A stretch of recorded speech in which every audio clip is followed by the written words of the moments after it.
আসসালামু আলাইকুম গাইস। আজকে আমি আরেকটা আস্ত মুরগির রোস্টের রেসিপি নিয়ে উপস্থিত হলাম আপনাদের মাঝে।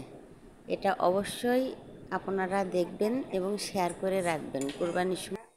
প্রথমে দিয়ে দিচ্ছি 1 চা চামচ আদা বাটা, 2 চা চামচ পেঁয়াজ বাটা, 1 চা চামচ রসুন বাটা। রসুন বাটা উঁচু করে দেওয়া আছে। আর 1 চা চামচ জিরার গুঁড়া, 1 চা চামচ ধনিয়ার গুঁড়া, 1 চা চামচ চাট মশলা, আর 1 চা চামচ টমেটোর সস আছে, ওয়েস্টার সস আছে হাফ চা চামচ। এগুলো সবই 1 চামচ করে দেওয়া আছে। হাফ চা চামচ এলাচের গুঁড়া, হাফ চা চামচ সাদা গোলমরিচের গুঁড়া, হাফ চা চামচ দারুচিনির গুঁড়া। এগুলো সব হাফ চামচ করে, কারণ আস্ত মুরগির রোস্ট আমার সব বাটা মশলা পুরো দেওয়া লাগবে। আর যে আলাদা পেস্ট করে রেখেছিলাম ওখানে আছে 1 মুঠ কিশমিশ, 8টি কাঠবাদাম, 8টি কাজু বাদাম, আর 1 মুঠ চীনা বাদাম। এগুলো সব পেস্ট করে আলাদা করে সাইড করে রেখে দিয়েছি। আর ওর ভিতরে আছে টক দই। এগুলো সবই এবার এই মশলার ভিতরে দিয়ে দিব এবং জারটা ধুয়েও একটু পানি দিয়ে দিব। এই রোস্টটা কিন্তু খেতে অসম্ভব মজার হয়। এই রোস্টটা ম্যারিনেট করে অবশ্যই 1 থেকে 1.5 ঘন্টা রেখে দিবেন। যদি হাতে না থাকে সেই ক্ষেত্রে আধা ঘন্টা অবশ্যই রাখবেন, কারণ মুরগির ভিতরে সমস্ত মশলাপাতি ঢোকার দরকার আছে। আমি এইদিকে মুরগিটা কাঁটা চামচ দিয়ে খুঁচিয়ে সাইড করে রেখে দিয়েছি। আপনারাও দেবেন চিত করে, কাত করে, উপর করে সমস্ত জায়গায় কাঁটা চামচ দিয়ে খুঁচিয়ে একদম কাঁচাপ করে ফেলবেন সুন্দর করে, তাহলে ওর ভিতরে মশলাপাতি ঢুকতে সুবিধা হবে।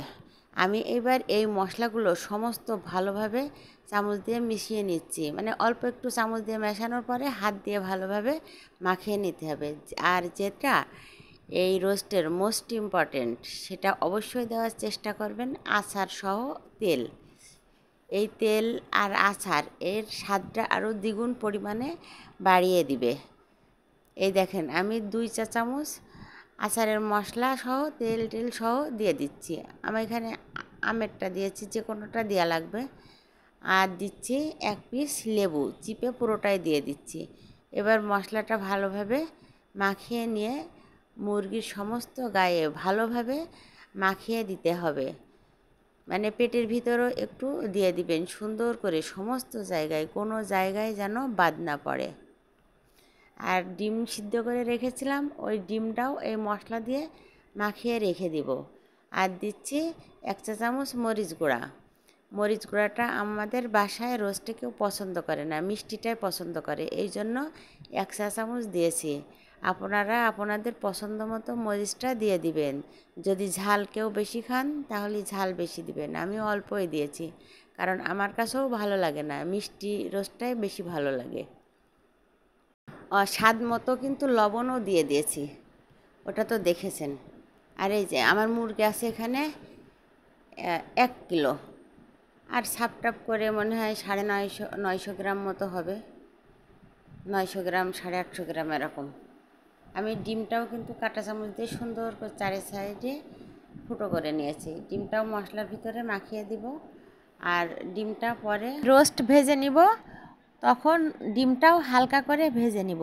আমি কিন্তু রোস্টের ভিতরে হলো হাফ চা চামচ জর্দার কালার দিয়েছি, রোস্টের কালারটা হালকা একটু সুন্দর আসার জন্য, মানে সাদা ভাবটা যাতে চলে যায়।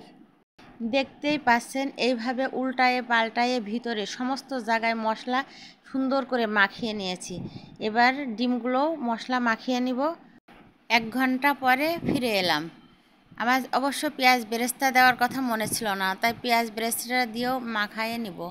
এবার আমি রোস্টটা হালকা করে ভেজে নিব, কিন্তু কড়া করে ভাজতে হবে না। রোস্ট সবসময় হালকা করে ভাজতে হয়, বেশি ভাজলে রোস্টটা শক্ত হয়ে যায়, খেতে ভালো লাগে না। একবারে এখানে 3 টুকরা দারুচিনি, তেজপাতা আর 2-3টা এলাচ হালকা একটু ভেজে নিয়ে ওর ভিতরে আমি রোস্টটা দিয়ে দিব। তেল আর ঘি একসাথে মেশানো আছে এখানে রোস্ট ভাজার জন্য। আর রোস্টের পা দুইটা কিন্তু সুতা দিয়ে সুন্দর করে বেঁধে দিয়েছি, যাতে প্যানের উপর থেকে হাঁটি হাঁটি পায়ে যাতে চলে যেতে না পারে। এইভাবে আমি 5 মিনিট মতো রোস্টটি ভেজে নিয়েছি। রোস্টটি ভাজার পরে ওই একই ফ্রাই প্যানের ভিতরে মাংস থাকা অবস্থায় আমি মশলাগুলো সব দিয়ে দিব। মশলাগুলো ভালোভাবে নাড়াচাড়া করে যে ডিমগুলো ভেজে রেখেছিলাম ওখান থেকে আমি 2টা ডিম পেটের ভিতরে দিয়ে দিচ্ছি। 3টা যাবে না, 2টাই দিয়েছি। 2টা দিয়ে আর একটা সাইডে রেখে দিব রান্না হওয়ার জন্য। মশলাগুলো ভালোভাবে ভেজে নেওয়ার পরে আমি এখানে মেজারমেন্ট কাপের 1 কাপ পানি দিয়ে দিয়েছি। 1 কাপ নয়, 1.5 কাপ পানি দিয়ে দিয়েছি। এটা ভালোভাবে মিশিয়ে নিব এবং চামচ দিয়ে উপরে ভালো করে মশলাগুলো দিয়ে দিব রোস্টের উপরে, যাতে নিচে উপর ভালোভাবে চলে যায়। আপনারা চাইলে এখানে দুধ দিতে পারেন। আমি রোস্টের ভিতরে দুধ দিব একটু পরে। আপনারা চাইলে পুরোটাই দুধ দিয়ে রান্না করতে পারেন। আমি এখানে 10 টাকা দামের যে প্যাকেট আছে না দুধের, ওই দুধের প্যাকেটটা পুরোটা দিয়ে দিয়েছি। এটাও ভালোভাবে মিশিয়ে নিব। খুব সাবধানে এটা রান্না করতে হবে, ভালোভাবে ঢেকে ঢেকে রান্না করতে হবে যাতে রোস্টটা পুরো সিদ্ধ হয়ে যায়। আস্ত রোস্ট কিন্তু খুব সাবধানে রান্না করতে হয়। একটু ভালোভাবে ফুটিয়ে নিয়ে তারপরে লো হিটে ঢেকে ঢেকে রান্না করবেন।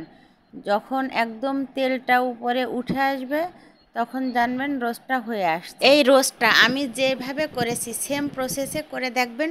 রোস্টটা কিন্তু অসম্ভব মজার হয় এবং টেস্ট হয়। এখানে আমি এই যে ডাল উঠানোর যে চামচ আছে না, গোল চামচ, ওই ছোটো চামচের 1 চামচ পুরোটা চিনি দিয়ে দিচ্ছি।